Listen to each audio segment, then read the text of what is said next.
Ada yang putus sekolah, bisa sekolah tetapi tidak bisa makan. Bisa makan tetapi tidak bisa melanjutkan sekolah. Nah, terkait dengan itu mungkin hati saya tersentuh. Dari selepas saya dari kedinasan saya ingin mengabdikan hidup saya untuk bangsa dan negara dalam bentuk mungkin organisasi di masyarakat. Dalam hal ini mungkin yang bisa saya laksanakan program-program yang ada di pemerintah.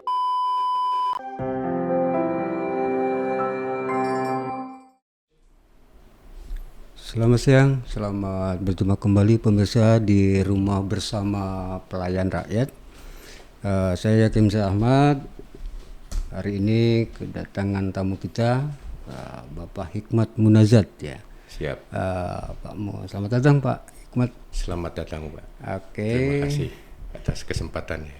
Baik Pak Hikmat, ini seorang pensiunan purnawirawan TNI Pak ya. Siap. Yang sekarang lebih mengaktifkan di organisasi kemasyarakatan ya, mungkin membantu dari masalah pembinaannya, mungkin mengadvokasi, memfasilitasi masyarakat ya. Mungkin Bapak bisa perkenalkan mungkin Pak Hikmat ya, silakan. Ya. Terima kasih atas waktu dan kesempatan yang diberikan kepada saya di dalam Rumah Bersama Pelayan Rakyat. Dalam hal ini saya ingin mengungkapkan saya pernah berdinas di lingkungan TNI AD kurang lebih 34 sampai 35 tahun. Alhamdulillah selama tugas itu mungkin banyak pengalaman yang bisa saya lihat di lingkungan, terutama kehidupan bermasyarakat, berbangsa dan bernegara. Umpamanya di dalam masyarakat itu masih banyak sekali masyarakat-masyarakat yang masih kurang dari segi pendidikan, penghidupan sehari-hari. Terkadang mereka ingin bersekolah, ada yang putus sekolah, bisa sekolah tetapi tidak bisa makan. Bisa makan tetapi tidak bisa melanjutkan sekolah. Nah, terkait dengan itu mungkin hati saya tersentuh. Dari selepas saya dari kedinasan saya ingin mengabdikan hidup saya untuk bangsa dan negara dalam bentuk mungkin organisasi di masyarakat. Dalam hal ini mungkin yang bisa saya laksanakan program-program yang ada di pemerintah atau yang keluar dari segi pendidikan, apakah itu bentuk PKH atau bentuk-bentuk bansos-bansos yang lain, apakah bentuk-bentuk rutilahu. Mudah-mudahan dengan saya mungkin bisa merasakan dan terjun langsung, bisa dirasakan manfaatnya oleh orang-orang banyak. Oke, jadi artinya mungkin membantu mensosialisasikan, menginformasikan kepada masyarakat, juga mendampingi masyarakat ya dalam mengakses program-program pemerintah Pak ya. Selain pasca dari pensiun di Purnawirawan TNI ini mungkin ada perbedaan Pak. Mungkin Bapak setelah ketika bertugas dengan sekarang terjun di masyarakat, ini seperti apa Pak? Untuk situasional politik ya, mungkin kalau disebut sekarang ini saya mungkin pemilih awal lagi ya, karena selama ini kan TNI kan dituntut untuk netralitas Pak. Oke. Karena netralitas itu kita tidak bisa menentukan salah satu konsisten politik, karena di situ tugas kita hanya sebatas ya netralitas. Netralitas kan kita tidak boleh memihak kepada siapapun gitu. Sesuai dengan seiring jalan itu kita juga melihat ya perkembangan situasi di politik sekarang ini.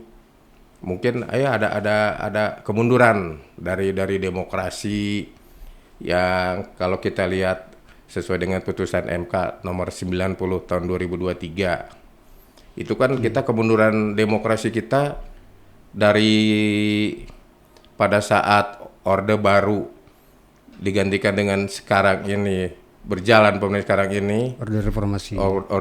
Reformasi, seharusnya demokrasi itu makin maju gitu loh.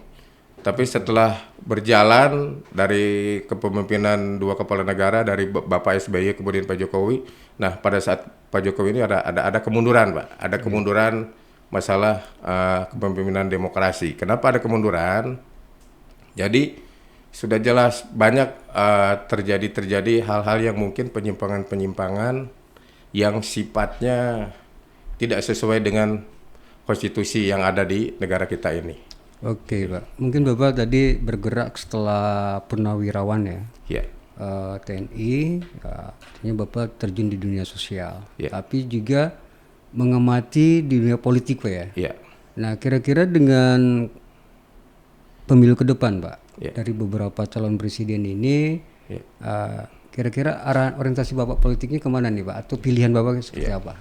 Harapannya? Ya, mungkin kita bisa melihat ya dari tahapan demi tahapan dari calon-calon konsisten yang ada dari nomor 1, nomor 2 sampai nomor 3, dari nomor 3 sampai nomor 3, tentunya kita bisa melihat sendiri, bisa membaca sendiri mana yang akan cocok, yang pas, yang baik, yang jujur, yang amanah untuk memimpin negara ini.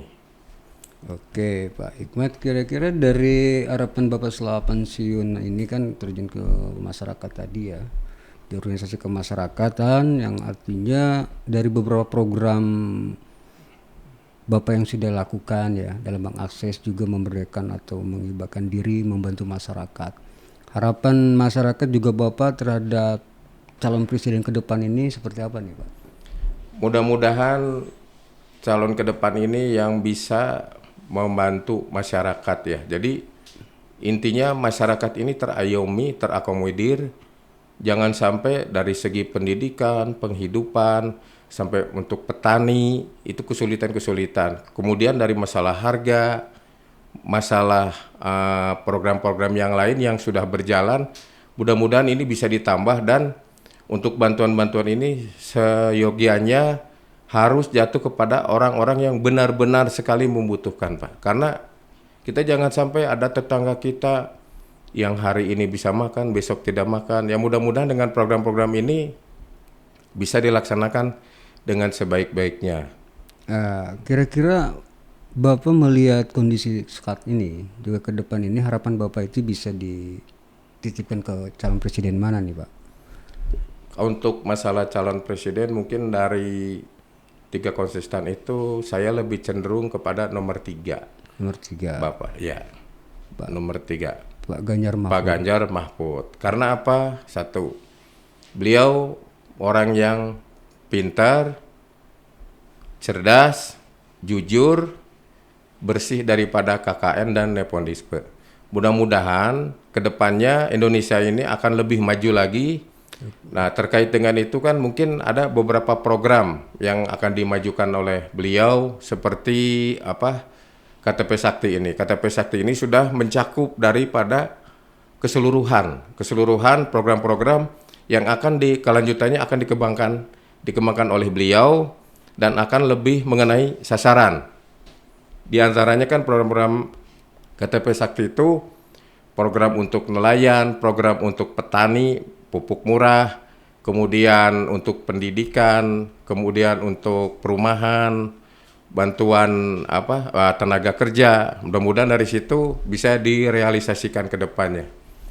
Nah, untuk itu untuk rekan-rekan kita baik purnawirawan TNI atau Polri, pandai-pandailah rekan-rekan sekalian memilih orang yang lebih baik, lebih pantas dan bisa menjaga kemajuan Indonesia untuk kedepannya. Oke, Pak Hikmat Munazat ya. Ya. Pak Hikmat, mungkin ada yang mau disampaikan kepada pemirsa untuk tanggal 14 Februari 2024 ya. Karena itu kita akan menentukan pilihan kita. Sehubungan dengan tanggal 14 Februari 2024, mari rekan-rekan jangan sampai lupa. Kita datang mencoblos, kemudian jangan sampai golput. Karena golput itu kalau menurut pendapat saya kurang pas ya. Kita memilih sesuai dengan hati nurani dan akal pikiran kita yang baik yang mana untuk kemajuan bangsa dan negara ini. Mungkin itu Pak yang bisa saya sampaikan. Oke, jadi himbauan ajakannya itu mengajak para pensiunan perwira TNI, Pak ya, maupun Polri Iya. hadir di 14 Februari 2024 untuk menentukan pilihan yang rasional untuk kemajuan Indonesia. Dan mungkin harapannya sesuai dengan pilihan Bapak, Pak ya. Iya. Ke nomor 3 calon presiden Pak Ganjar Mahfud. Ya. Baik Pak, terima kasih kedatangannya Pak Hikman Munajat, ya kan. Untuk itu kita mari sampaikan ya ini untuk ke depan ya, untuk Pak Ganjar Pranowo ya. Ganjar Pranowo Mahfud Menang.